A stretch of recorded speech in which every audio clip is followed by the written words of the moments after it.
मोठके गुरुमुखे उदत दिसे हृदयी स्वयंपुचे असे. प्रत्यक्ष भाव लागे तैसे अपयसा या मुखातून बाहेर पडण्या अगोदर समोरच्या जीवाची तयारी होते. बोलायच्या अगोदर बोलादी.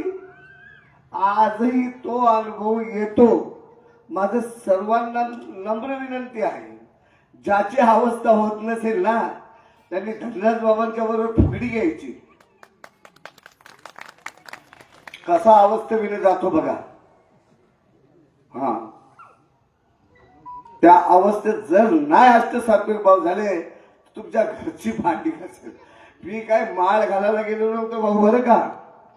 आम्ही सांगतो प्रत्येकाच्या पुढे रडत बसतो, घे रे भाऊ, घे रे भाऊ, अनुग्रह घे रे, माळ घाल रे. बेशरम होतो, पण मी माळ घालायला गेलो नव्हतो. पाहिली ही अवस्था आणि प्रश्न केला हे काय आहे. मी माझ्या 29व्या वर्षापर्यंत सप्ते झोडल्यात. आमच्या संपूर्ण घराणा याच मार्गामध्ये माळ नव्हती गळ्यात बाबा, पण सप्ते झोडले आम्ही. पण ह्या अष्टसात्विक भावाची अवस्था कधी पाहायला मिळाल्या नाही या डोंबिवलीमध्ये. मी गुरुपौर्णिमा 1993ची बरं का, 3 जुलै 1993ची गुरुपौर्णिमा 52 साल डोंबिवली इथे होते आणि मला प्रसाद घ्यायला बोलवला. विषय वेगळा होता. परिस्थिती हलाखीची म्हणता येणार नाही आणि श्रीमंतीची पण नाही, पण पोटभर वडील आमचे रेल्वे सर्व 400 रुपये पगार त्यावेळची गोष्ट. 2 किलो तेलाचं, आता तेल म्हणजे काय सांगायलाच नको. काय तेल खातात माहित नाही. 16 किलोचं तेल लागते एका महिन्याला. 2 किलोच्या डब्यामध्ये महिनाभर 4 माणसं आम्ही. म्हणजे बिमाऱ्या आपण वाढवल्या. आणि त्यावेळेची गोष्ट की 29व्या वर्षापर्यंत समजतच नाही, मुखातून वेगळं वाटलं आहे तुम्हाला काय. बाबा म्हणायचे का आई झोकली का. मी बोललो आई झोकली का, हे कधीच नाही पाहायला मिळालं. आज आम्हाला तुम्ही सांगताय म्हणे जर नाही तुम्हाला जर मला होईल का. का नाही होणार, नामाचा परिणाम आहे. मला नाही झालं तर शक्ती घेतलेल्या आहेत त्यावेळेला. जर नाही झालं नामाने तर भर चौकात न्या आणि रॉकेल पेट्रोल आम्ही आणून देतो, आधी तुम्ही लावायचा आणि सांगायचं आम्ही लिहून देणार बरं का आत्महत्या केली म्हणून. या शक्ती आमच्या समोर. त्या शक्तीने ज्या अनुग्रह घेतल्यानंतर बाबांनी माळ घालावी आणि बसवावं. बोलणंच बंद झालं. अर्जुनाला विचारलं, अर्जुना कसं वाटतं. गुंतलो होतो अर्जुन पुढे, मुक्त झालो. अर्जुन पुढे मुक्त झालो. तुझं पण आहे, तुझा तूच आहेस. तुझ्या जीवनाचा शिल्पकार तूच आहे. बरं का. माऊली काय सांगते की बाबा मी कोण आहे हा करावा विचार. म्हणे ज्ञानदेव. सगळी तशी देववृंद संतच आहेत ना. एखादा विदाऊट मालकरी आहे का याच्यात. एखादा असेल ना. कोणाच्या गळ्यात माळ नाही त्याने हातवर करा. एकही नाही. मग संपूर्ण गाव माळकरी आहे का. वा भाग्यवान. देव काय आहे ना यांना विचारा पहिला. इथं त्यांना मला डायरेक्ट नाही घालायचं. तू देव म्हणून काय समजतो ते मला पहिला सांग. देवाची व्याख्या आपण किती सांगितली नाही ना कळत नाही. त्यांना विचारायचं तुम्हाला हवा असलेला देव कसा पाहिजे आणि इथून सुरुवात करायची बरं का. मग तुला हवाय तसा देव पाहिजे ना. तर शास्त्र सांगते तसा देव पाहिजे, साधू संत सांगतात तसा देव पाहिजे. तर तो तूच आहे. जो देव बनवतो तो देव आहे. जो तुम्हा आम्हाला देव बनवतो तो कोण आहे. देव आहे.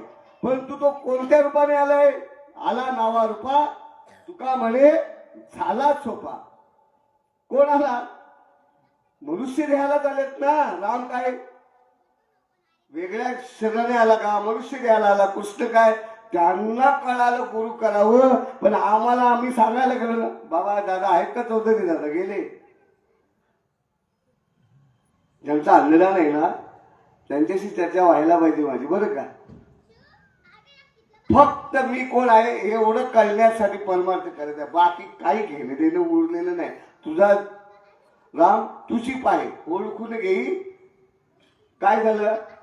माझ्या विठोबाचा कैसा प्रेम भाव आपणची देव. का वेगळा झाला गुरु दिसायला. मग त्यांनी काय केलं, माझी हे मनीचा जाणून, आम्ही मनालाच दोष देतो बुवा. मन दोषी आहे. मग आम्ही, आपल्याकडे जनावर आहेत का, 2 मिनिटं जास्त जातील, क्षमा मागतो. जवळचं उदाहरण देतो, मी सुद्धा शेतकरीच आहे, आता होतो, आता नाहीये. पण माझ्याकडे सुद्धा जनावर होती, गाया म्हशी, बकऱ्या नाही पडल्या, गाय म्हशी सगळ्या होत्या. मोठं गोठं होतं बरं का, 50-60 फुटाचं आमचं घर होतं तुला, आणि ते गोठा एक बाजूला. मग त्या बैलांच्या म्हशीच्या गायच्या मागे आपण जातो का त्या आपल्या पाठीमागे येतात? मला सांगा ना, तुम्ही शेतकरी आहेत, तुमच्याकडे कोण माऊली वर्ग जाते गाय म्हशी घेऊन का पुरुष? नक्की कोण जाते? म्हणजे त्यांना प्रश्न विचारायला पुरुष. मग तुम्ही त्यांच्या पुढे जाता का मागे जाता? मालक कोण? तशी करी इंद्रियांची सेवा, पाहे आवडीचा आहे. आम्ही मनालाच तो देतो, मन उत्तम आहे, चांगला आहे, अमंगल आहे, आपला मंगल आहे, पण मनाला तो देतो, कारण त्याला वेळ लावला या इंद्रियांनी. बरं का, करी इंद्रियांची सेवा, पाहे आवडीचा. याला कारण काय, आशाबद्ध जन काय जाणे नारायण. जो आशा सगळ्या बाबतीत तयार असते ना, हा भगवंताला जाणूच शकत नाहीये. त्याला भ्रमिष्ठ म्हटलेलं आहे. बरं का, अशा भ्रमिष्ठाला मग आता जर मन वेडा असतं, मनाला आपण दोष देतो, मन दोषी नाहीये. तुम्हाला आणखी एक उदाहरण देतो. आपण शाकाहारीच आहे, पण कधी कधी जास्त झालं का असं तो उद्यापासून खाऊ नये. बरोबर का, वाटतं का असं? जास्त खाल्लं ना आवडीची वस्तू का असं वाटतं बस त्रास होतो त्याचा, उद्या नाही खाणार, उद्यापासून बोलतो ना. मग तो मन आहे, हेच मनाला आवडलं, मनाला बाकी काहीच नाही, भगवत वचनाशिवाय काहीच आवडत नाही. म्हणून त्यांनी सांगितलं, माझे मनीचा जाणून या भाव, तो करी उपाव. माझ्या गुरुने काय केला, माझ्या मनाला आवडत होतं तेच. काय होतं आवडत? आईच्या उतरात भजन, तेच भजन लावून दिलंय, बाकी काहीच नाही. तुझं होतं तुझं पाशी, परी तू जागा चुकलाशी. योग्यच सांगितलं ना का काय चुकीचं सांगितलं? परंतु इथं सुद्धा बाबा लाजवाटत अवस्था होता ना. पुरुषांना तर वाटते, माऊलीला पण वाटते. उदाहरण देऊ का यांच्यासाठी? कारण आपण पण पोरं घातलेत ना, बाप झालोय. तुमचं पहिलं उदाहरण, तुम्हाला ज्या वेळेला बघा, अवस्था दोन्ही प्रकारचे. आई होत असताना तुमच्यात परिवर्तन झाले की नाही? मग तिथं अष्टसात्विक झाले नाही बाबा, झाले का? आया तुम्ही आहात, आम्ही मूर्ख आहोत सांगणारे, हा अनुभव. पण आमच्या आईच्या काळा आम्ही पाहिल्यात, आमच्या वहिनीच्या काळा आम्ही पाहिल्यात, आमच्या बायकोच्या काळा आम्ही पाहिल्यात. म्हणून तुम्हाला उदाहरण सांगण्याचा प्रयत्न करत आहे. पदर दुःख होते, त्रास होते त्याचा. अरे इथे भोगणारे त्रास, केल्या कर्माचा भोग भोगतोयस तू. अमंगल इंद्रिय करून ठेवलेली आहेत तू. अनंत योनी, अनंत कर्म, अनंत योनी, अनंत कर्म, अनंत या अनंत जन्म, अनंत योनी, अनंत कर्म करत आलेले आहे. अरे मी काय झालोय, बेडूक झालोय, कुत्रा झालोय, बैल झालोय, सगळे कर्म पाहतोय ना, ते करून आलेले आहे. अमंगल करत आलेले आहे. नाही बहीण माहिती, नाही आई माहिती, हे सगळं अमंगल कार्य करत कर्म करत आलंय. त्याची लाज वाटायची. ते साफ झालं पाहिजे, ते साफ होण्यासाठी त्रास होतोच.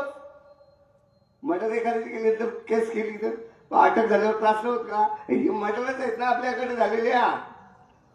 पण ते आई पण काय करते माहितीये बाबा, त्या अवस्था लपवण्यासाठी पदराळ आणते. आता ती लपणार आहे का? ती लपत नाही, ती ही लपणार आहे का? या अष्टसात्विक भाव लपणार आहे? लपूच शकत नाही. कुठेही होतील, एकरूप झाल्याबरोबर जिथं व्हायचे तिथं होणार, पण समजलं पाहिजे. आणि एक सगळ्यांना नम्र विनंती संपवतो मी, मोठके गुरुमुखे उत्तर देते. तुमचं तुमच्याजवळ आहे, मुखातून फक्त महात्म्याच्या निघावं आणि तुमच्या हृदयातून ते प्रगट व्हावं, एवढाच फरक. अशी सांगड आहे. तर जास्त तर वाढवत नाही. कुठं आलेलो मी?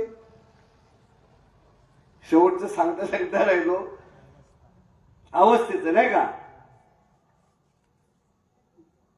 आता जास्त वेळ जाईल बरं. आता मी विसरलो. आता वय झालं 63. असो. तर ह्या ज्या स्थिती आहेत अवस्थेच्या, ह्या घरून सांगायचं तात्पर्य, तुम्ही या अवस्था रोखताय ना, रोखू नका ना हो बाबा. क्षमा मागतो. का म्हणून रोखताय तुम्ही? अहो, आईचं आणि लेकराचं जर मिलन होत असेल तर तुम्ही का तोडताय ते? होऊ द्या, काय पडेल पडू द्या, डोकं फुटू द्या. आमच्या समोर फुटलेले आहेत डोके. कळेल नाही त्याचा अनुभव त्याला. होऊ द्या, त्याला अडवू नका, त्याच्या पूर्ण अवस्थेला जाऊ द्या. आपण त्या अवस्था अडवायच्या नाहीत बाबांना. होऊ द्या. फक्त माऊली वर्गासाठी त्यांना सांभाळायचे त्याची साडी, बाकी एवढं सांगितलं. पुरुषाच्या होऊ द्या ना, त्याला आवडू नका, दाबू नका, काहीच नाही. होऊ द्या पूर्ण अवस्था.